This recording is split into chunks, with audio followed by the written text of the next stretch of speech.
And now, from the CFTK-TV studios, this is Northwest Connections with your host, Robert Pictou. Welcome to Northwest Connections. I'm your host, Robert Pictou. Our show today comes to you from the traditional and unceded territory of the Tsimshian people. Ecofish Research Limited is a key player in environmental and fisheries science, consulting for Rio Tinto's operations in Kitimat. For over 2 decades, their scientists have collaborated with Rio Tinto and Haisla Nation to keep a close eye on fish populations and aquatic habitats in the Camano River and the Chaco watershed. On today's show, we return to the Nation to Nation panel discussion, Shared Waters. The mutual understanding really goes a long way in terms of managing a resource that we both have interests in. I'll move to the next question, which is for Andy and Steve. When people think about mining companies and industrial development, environmental protection might not be the first thing that comes to mind. But the partnership between Rio Tinto and Ecofish is a great example of how industry and environmental stewardship can go hand in hand. Can you share more about how this collaboration is making a difference, not just here, but also in the reservoir side of the watershed? Bringing everybody around the table, Haisla, as senior leaders, technicians, electricians, because one of the concerns was the impacts of water and flow on the Ulukan during the spawning period. I think in the past, what they were used to do is drop the water levels down and then bring them back up. And the idea was that if the fish spawn, the eggs would be embedded in a lower portion of the river. But what we found through discussions is actually stable flow was more important. And being able to work with industry, and there's a period now in March where we freeze the flow, or the flow coming from the powerhouse. Typically that's a key period where we like to fluctuate flow because there's a lot of energy demands in the province. But thinking ahead and planning ahead allowed the business to make some significant differences on how they manage the flow, and that was through the help of Haisla bringing in the awareness of what the impacts could potentially be, working with Ecofish, bringing in the science, and going out and doing the monitoring, and then obviously working with senior leaders on what we could do as a business to listen to the voices of the people and hopefully influence change. So we now have an Ulukan protocol. It was, I think it's been in discussion since probably 1988, but it's matured. Most recently changed with Candace around the table and Mike Jacobs having a lot of influence on what it looks like today. So it's been an incredible journey with the elders around the table as well, getting on the river, getting the data, and then obviously having Ecofish as continuity there. Over the years, we're always challenged with procurement in industry. They look at changing consultants out, right? It's to create competitive edge, change, obviously concerned about cost. But again, sometimes we can get dismissed as relationships. Typically, these costs are pretty close, so we've really vouched for Ecofish with the relationship with the nation and with the relationship with our business, and they've helped us on that journey. So that's a bit about Rio Tinto and Ecofish. If you can build a foundation of trust on all sides, from the First Nation side, from the industry side, that you're gonna have the work and have the continuity, and you're bringing the best science in there. So yeah, I was gonna say a few of those same things, but I'll talk a bit about the Nechako Reservoir side. So as the technical hub for the fisheries technical team there, our responsibility is to ensure that that all of the historical data and the traditional knowledge data can come together and be melded together for the decision making. And then part of it is design and implementation of new studies as well, right? So so we're involved in a few contemporary studies, some osprey nesting studies that are going on in the Nechako Reservoir. Some of the fish stranding studies that are going on in the reservoir as well. And there's a crew out there right now with some of the First Nations, snorkeling for kokanee in the watershed.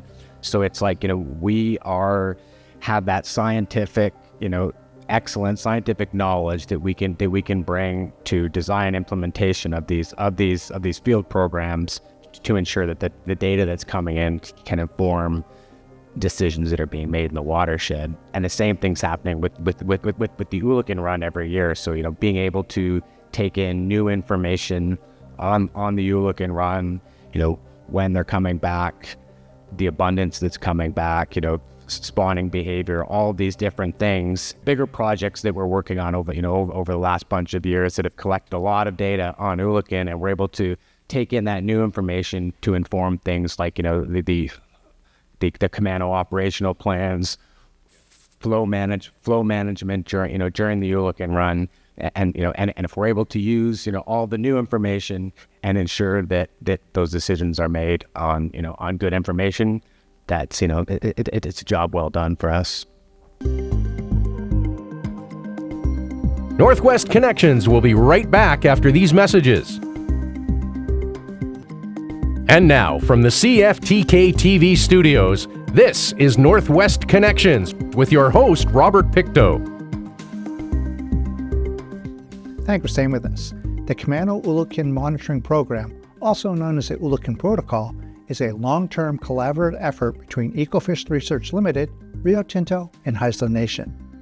The goal is to promote sustainable resource management, keep an eye on environmental impacts, and safeguard the biodiversity of Oolican.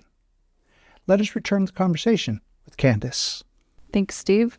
So Andy touched on the Oolican Protocol. That's a historic agreement that I think originally started with the traditional harvesters out in Camano, because they were noticing the water level fluctuations on the river. And so they wanted to ensure that it wasn't impacting the Oolican, and that's when the discussion started. And Steve mentioned the Camano operations plan. That's sort of a tripartite where there's Haisla Nation, Rio Tinto, and DFO at the table to discuss these regular ramp downs that happen with their operations and how we can minimize the impact. And if there is impact, where can they rebuild the habitat to compensate for what was lost?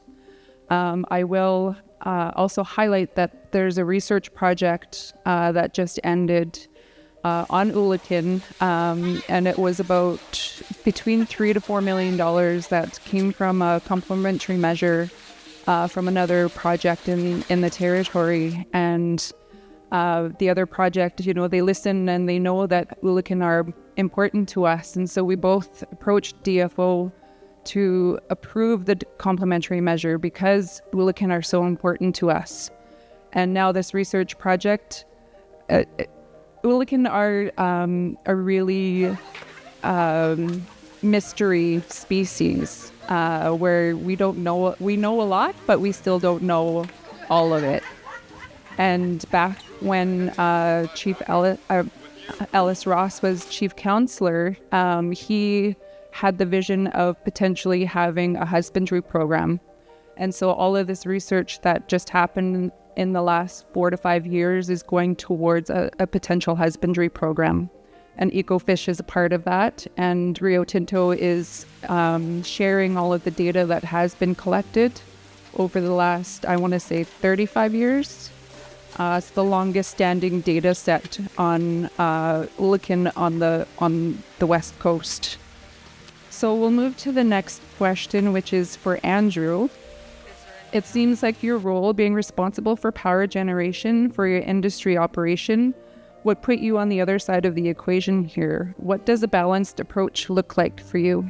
It's around understanding that we don't just manage on any given 1 year. The intent is not to just, set up and how do we drain the reservoir in 1 year, realize maximum revenues and then move on.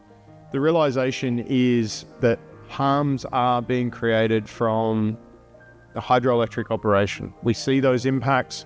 We see them in the Camano River. We see them in the Nechaco River. We need to keep working and being tireless on figuring out how to improve that and how to lessen those harms. How do we move into, improving the ecosystems and improving the ecological performance of those rivers. If we can continue to do that on that platform of shared understanding, I am absolutely convinced that we can meet the needs of industry, meet the needs of, a publicly traded company, as well as all of the things that provides for in our local community, the economic benefits, the employment, that ongoing involvement with those communities, we can sustain it on a long term. So for me, it's all about how do we continue building that long-term win-win opportunity rather than just thinking about it as a win and loss opportunity when we are working on these things. And time is everything. This has been one of the biggest learnings for me as a professional. Fisheries generations, the life cycles of these species, in particular when you come to talk about, Nechako great white sturgeon, we're talking 100 years or more. So this isn't something that's made or broken in any given 1 year. It's around setting a vision for a long-term future and then working together to achieve it. The acknowledgement of impacts, because that's big.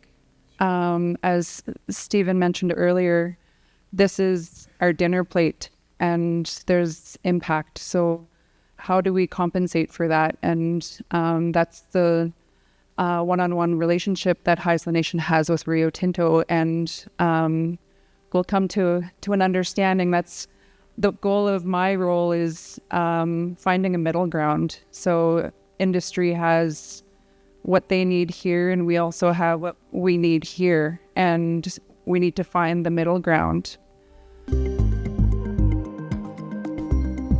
Northwest Connections will be right back after these messages.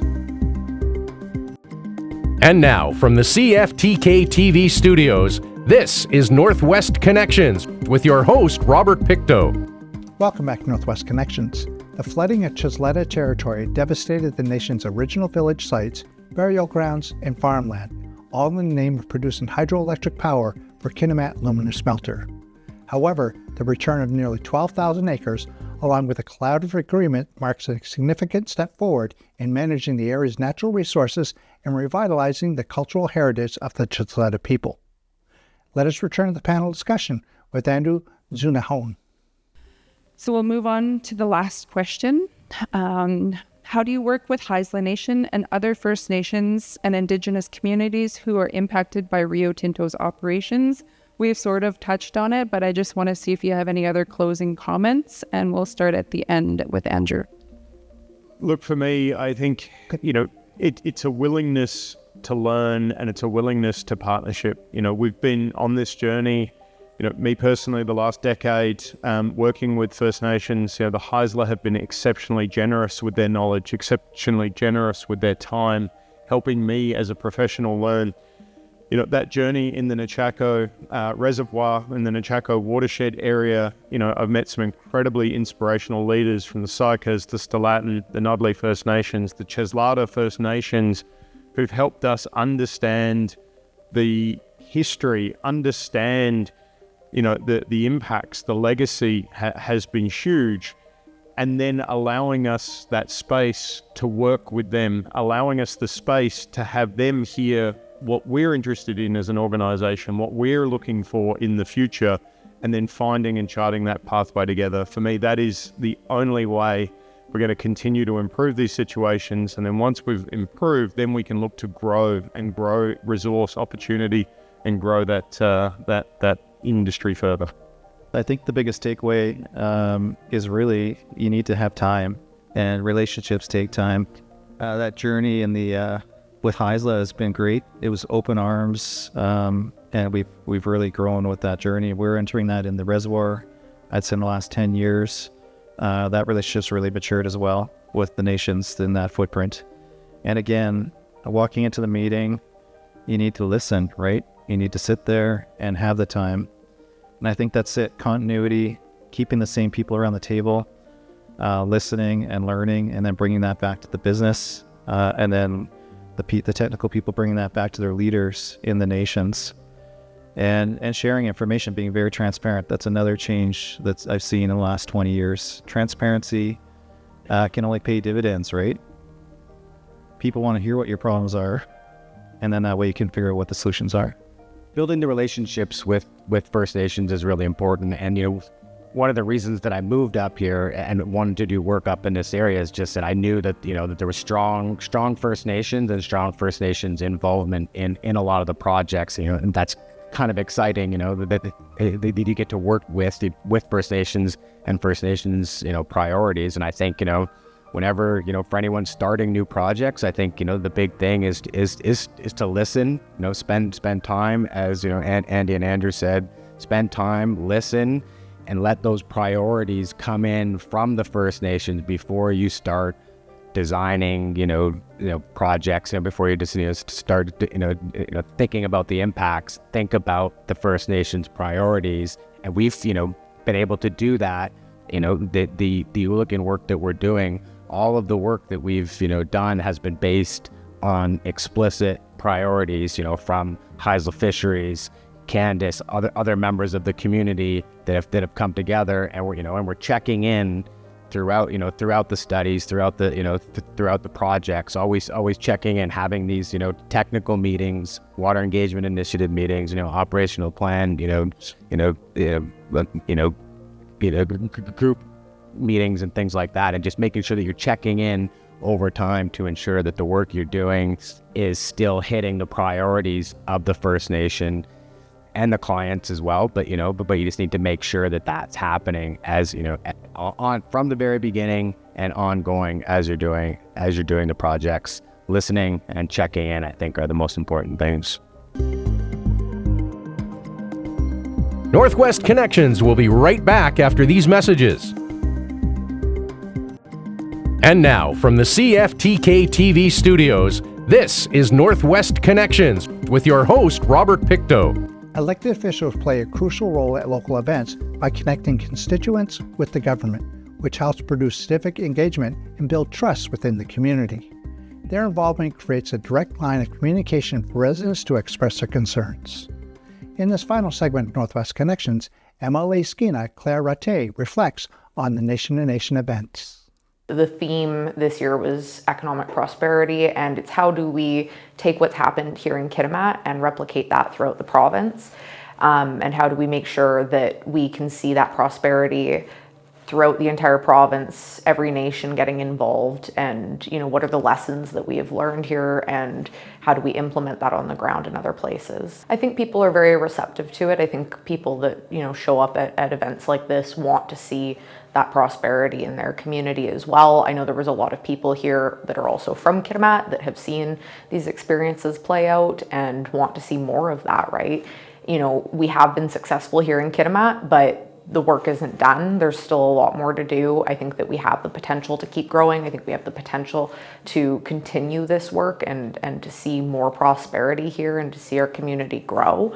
And I really think that it is the template of what we need to see throughout the province, throughout the country. So I think it's very well received. We're at a point in time right now where all British Columbians want to see more growth, more economic prosperity. It's been a very challenging time. The cost of living and things like that have made it very difficult. And we know that we've seen a lot of people leaving the province because of that. And so, I hear constantly from people, I want my kids to be able to stay here and have good jobs and have meaningful employment, grandchildren even, and it's looking at how can we make sure that that's a reality, how can we encourage more economic prosperity and more natural resource development while still maintaining our high standards when it comes to the environment, when it comes to the social impacts. And one of the things that I spoke about today on the panel was how do we ensure that we can utilize these projects to be able to mitigate some of the social factors? And that's something that I'm really passionate about, is looking at things like mental health and addictions, homelessness. How can we address those issues through resource development? How can we utilize not just the money, but also the jobs, the social license that comes from building a mega project like we've seen here in Kitimat, to ensure that the community is involved in that project and that they see the benefits of it, and that we can address some of those social issues, like I said, to be able to ensure that our community is safe and it's healthy and that people see a future for themselves here. it's honestly really refreshing to see something like this coming out of our region, and to see people that are taking that leadership seriously and ensuring that, you know, we get this message out to other people, that we look at how what we have accomplished here and what we're still looking to accomplish gets replicated throughout the province, like I said previously. This is a really important conference. It's really important for people to hear these stories, see what works, learn from one another, to do the networking and building the partnerships that are going to be necessary to continue this work into the future.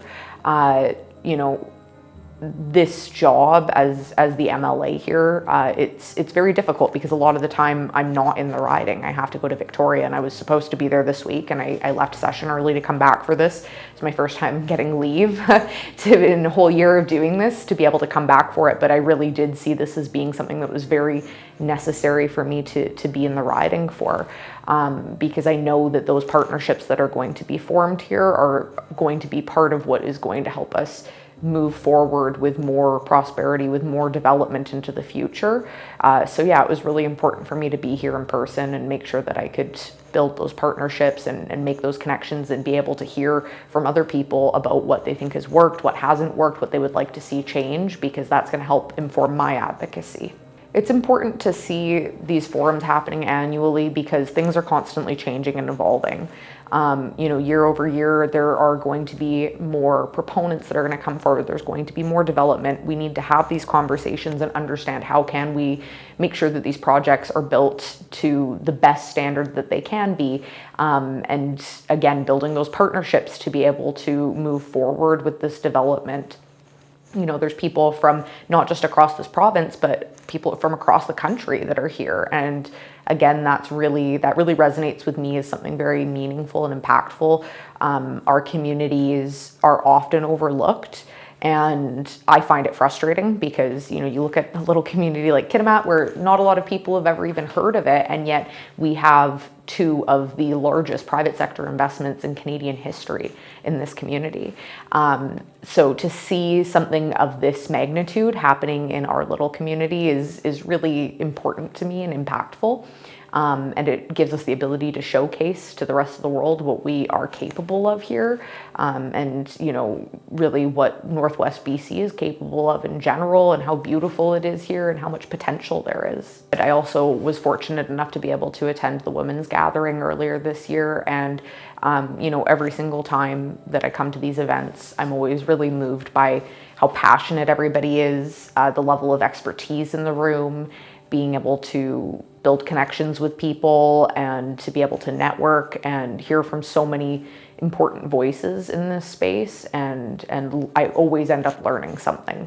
And like I said previously, it helps to build my advocacy so that I know what people are looking for, you know, what are the voices on the ground saying. Sometimes it's very difficult when you're involved in politics, it gets very high level, and you know, it's nice to be able to be grounded in what's actually happening on the ground here and recognize what the people that I'm there to serve, what they're looking for. Thank you for joining us for this episode of Northwest Connections. The greatest distance in the existence of man is not from here to there, but the connection from his mind and heart. If we can conquer that distance, we can soar like an eagle and realize our immensity within. I'm Robert Pictou.